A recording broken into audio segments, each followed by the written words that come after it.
Okay, so I think I've said this before. Motivation has its place. Inspiration is where it's at. But if you need to be motivated, to get yourself started, that's fine. I totally understand that. On the other end, if you're giving motivation to somebody, it's better to do it without hidden judgment. I'm noticing lately that even from some of my favorite,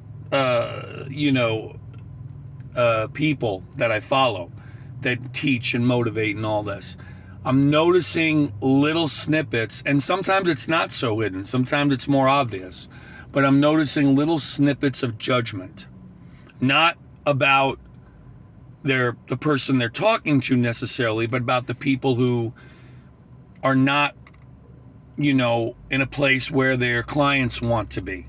In other words, for a perfect example, the old saying, don't take advice from somebody who doesn't have what you want. I understand that. But to me, that's so black and white. That's so misguided. It's like, is it me or do you hear the judgment in that?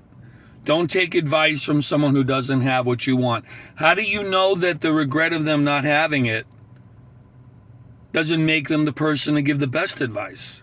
Or better yet, maybe they didn't want it. Maybe they didn't want it. Maybe they don't want that fancy thing that you want. And I'm not saying there's anything wrong with wanting fancy schmancy stuff. That's all great.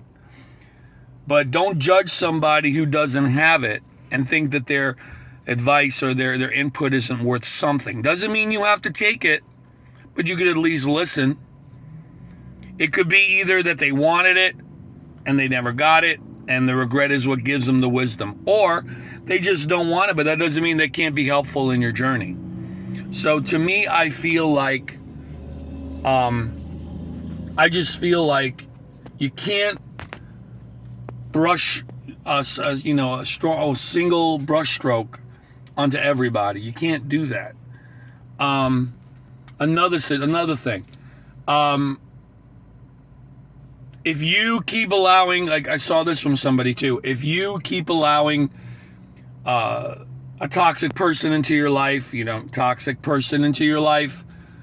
then you're weak.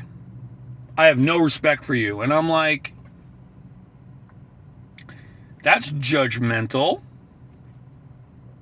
And it's a trauma bond situation. I totally get it.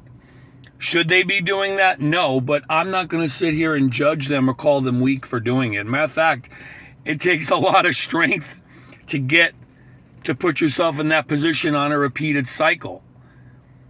It does, at the same time, while it's not good in the long run, you don't know the situation. Okay? Granted, yeah, it would be nice if they can get out of it, if they do get out of it. But if they're having difficulty getting out, you don't know what happened in the past with them. You don't know what shoes they walked in. You know what I mean? That's another thing. And another thing I'm going to say, when it comes to trauma, right, and triggers, okay? I saw this one thing. I'm not going to say where I saw it, but I saw a little video where this guy is sitting there, and there's this music playing in the background, this like very somber sounding music, and the guy's just going like this. And the words above said, "My heart goes out to any woman who've experienced this." And in the background, you hear loud what sounds like a domestic violence scene where this guy is yelling, screaming, glasses breaking, God knows what else. And I'm reading the comments and I'm like, and these, people are commenting, and I don't like reading comments as a rule. I'm not a fan, but I did read them just out of curiosity. And a lot of the women were saying the same thing. I'm triggered.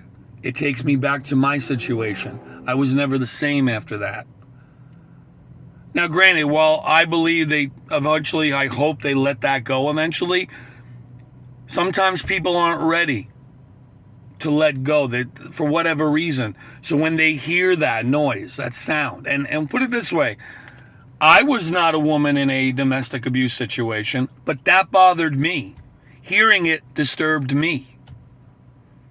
And I'm thinking to myself, can't you say the same thing without all the noise, without the reenactment? Whether it was from a movie, I don't know. But all you see is somebody doing this, and then you hear the noise and the screams. And it's like, it's very disturbing.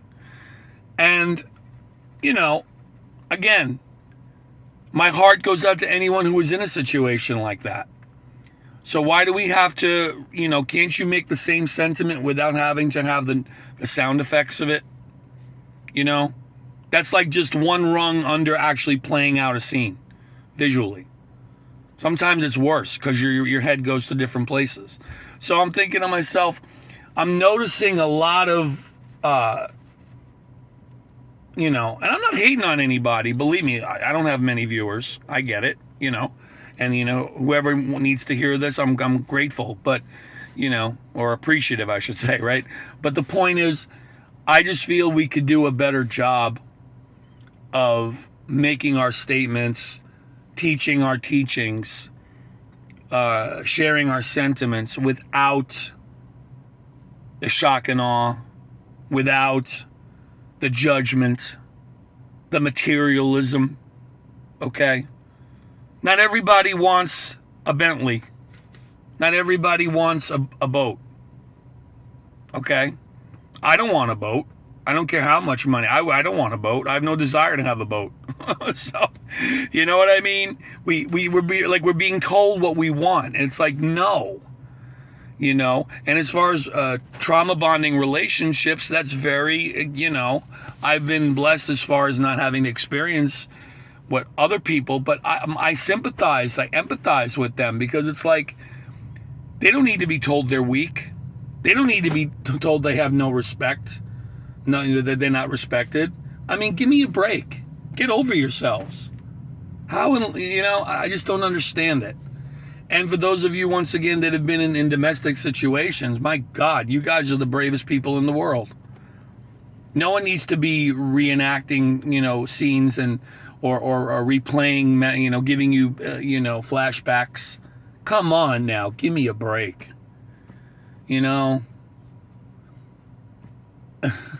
It's like playing a war scene to a Vietnam vet. I mean, give me a break. Where's the compassion? Where is the awareness and consideration before you do these things? I'm ranting, but I'm done. Hope that made sense. All right, take care.